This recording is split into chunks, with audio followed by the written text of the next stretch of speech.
So you are looking for ways to improve your online revenue, but you have a limited budget and resources. Let's face it, your website is either not generating enough revenue or you think it has the potential to make you even more money online.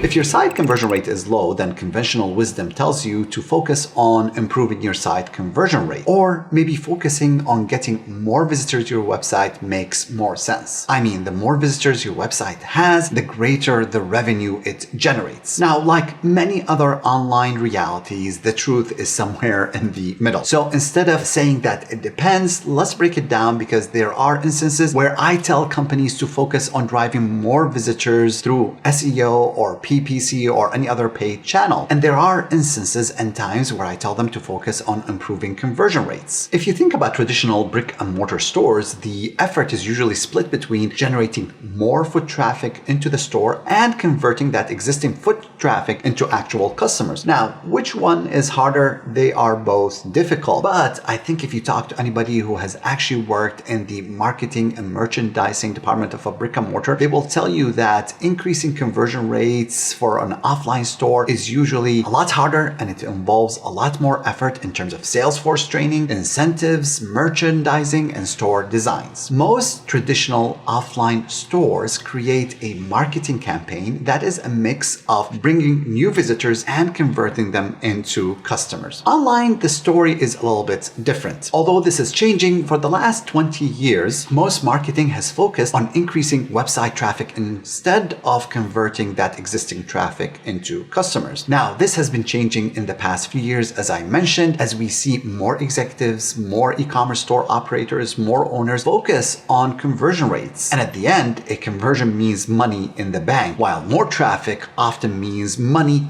out of the bank. So why does bringing more visitors to your website work in generating more revenue? Well, assume that your site gets about 10,000 visitors a month and it generates 200 orders from these visitors. That is a 2% conversion rate. If you can keep the same conversion rate when you drive more customers into your site, then doubling your current site traffic will double your revenue. Going from 10,000 visitors to 20,000 visitors means that you will generate 400 more conversions instead of 200 conversions. That is at least the theory. You need to keep a few things in mind when acquiring that new traffic. You must maintain the same quality of traffic and the same or comparable cost when bringing those new visitors to your website. If you just attract any type of traffic to your website, you can severely lower your conversion rates. Let's return to our examples where you had 10,000 visitors generating 200 conversions. Let's say that you managed to drive another 10,000 visitors to your website, but these visitors are not interested in your store or your products. So you still generate 200 orders, but now you're generating them from 20,000 visitors instead of generating them from 10,000 visitors. So your site conversion rates had effectively dropped from 2% to 1%. You need to consider the cost of driving those 10,000 additional visitors, new visitors who did not convert. Let me ask you another question. What if miraculously those 10,000 new visitors did not have any cost associated with them? Just showed up to your store and you did not have to pay any money. Are these visitors bad? Let me know what you think in the comments and I will answer that. So driving more visitors to your website is a good idea if you can, at a minimum, maintain the same quality and cost for these visitors. Now, how do I know if I'm already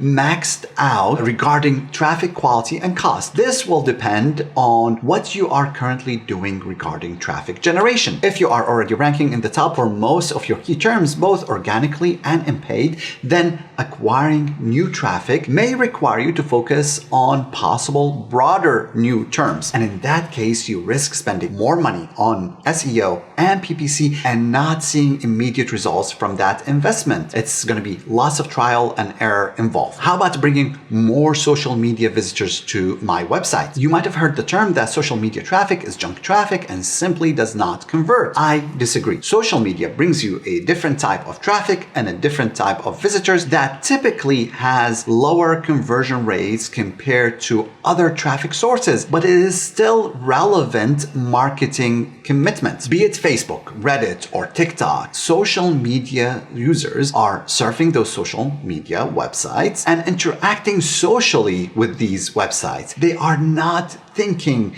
about your business, let alone buying something from you. So when they click on your ad or your post, they are rarely thinking about your business, and they are not in the mindset that allows them to convert. That browsing mindset does not make them less valuable. They are just in a different stage of the buying funnel. And that is the reason why retargeting via social media is very powerful. As valuable as social media is for your business in terms of effective and sustainable and consistent increase in sales, you should focus on an approach to convert the current visitors and not on bringing more browsers to your website. Now, you might find out that your CPAs are already very well optimized and that you are doing well when it comes to ROAS. So does it make sense at that point to focus on improving your site conversion rate? CRO, or conversion rate optimization, might still not be the best solution that you are looking for. Here are some good rules of thumb that you should consider if you are thinking about focusing on CRO. My first rule: if your website is generating less than 500 conversions per month, you really should focus on increasing the number of visitors to your website. The process of conversion rate optimization involves multiple steps. First step, you do a lot of analysis to figure out what is broken on my website. And the second step, you come up with a design to fix that broken area. The third step, you do an A/B test. So if your website, going back to our example, generates 10,000 visitors, then we will take 5,000 of those visitors and we'll show them the old design, and we'll take another 5,000 visitors randomly and show them the new design, and then we compare the number of conversions for the first 5,000 visitors versus the number of conversions for the second 5,000 visitors. If you are generating less than 500 conversions per month, then running an A/B test will be painful. The less conversions that your website generates, the more painful the A/B testing process will be. I was talking recently to the CTO of a startup, and he was telling me that they are running about 30 experiments per month, which is super impressive because you have to have a ton of visitors in order for you to run that many experiments. So he asked me to look at some of their program data. As I start looking through the program data, I noticed that they were launching one experiment after the next, and they were not letting these experiments conclude. A little bit strange. It's almost like you've done step 1, step 2, step 3, and then you say, you know what, okay, great, we're not going to finish this step. Let's go back at it and start a step 1 again. That was a little strange. I looked again through the data and I discovered that they generate less than 100 conversions in a month. That site should not be running any A/B experiments, let alone 30 experiments. It's almost like showing up to a university class while you are still in first grade. Rule number 2, if your website gets more than 500 conversions per month, but less than 1,200 conversions per month, you should start with conversion rate optimization program, but don't ignore investing in your site traffic. Now, why is that? Because with that many conversions, you can actually start A/B testing by introducing 1 or 2 variations or challengers against the existing design on your website. So start with it, but don't ignore driving more visitors to the website. They work hand in hand. Rule number 3, if your website gets more than 1,200 conversions, but less than 2,000 conversions per month, then you should definitely focus on increasing your website conversion rates. Why is that? Well, with more than 1,200 conversions, you can start a solid A/B testing program, introducing 3 or 4 challengers or variations against the original design of your website. Rule number 4, if your website, landing page, or campaign generates more than 2,000 conversions and you have not done any conversion rate optimization, I'm sorry to tell you, you have made a huge mistake. Remember,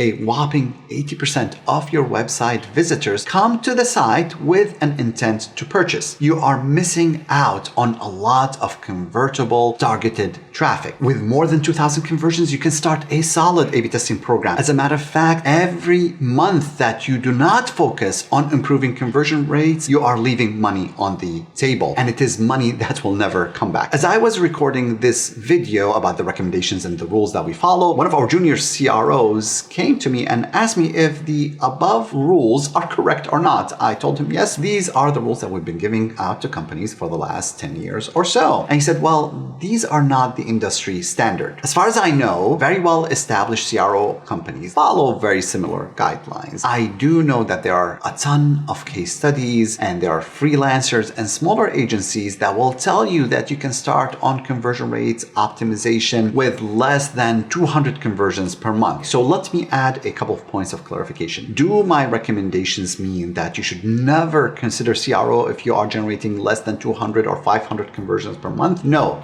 you can still do CRO. However, you must understand that you will not be able to do or run A/B testing at any type of scale. Most of your testing, if you choose to do A/B testing and you have lower conversions, will be done to optimize micro conversions. Most of your testing is going to be very slow. Most of your testing is going to be painful. That is not necessarily a bad thing, but you must have the right mindset when you're walking into A/B testing and conversion rate. If you are new to this channel, I would love for you to subscribe and share. And until next time, happy testing.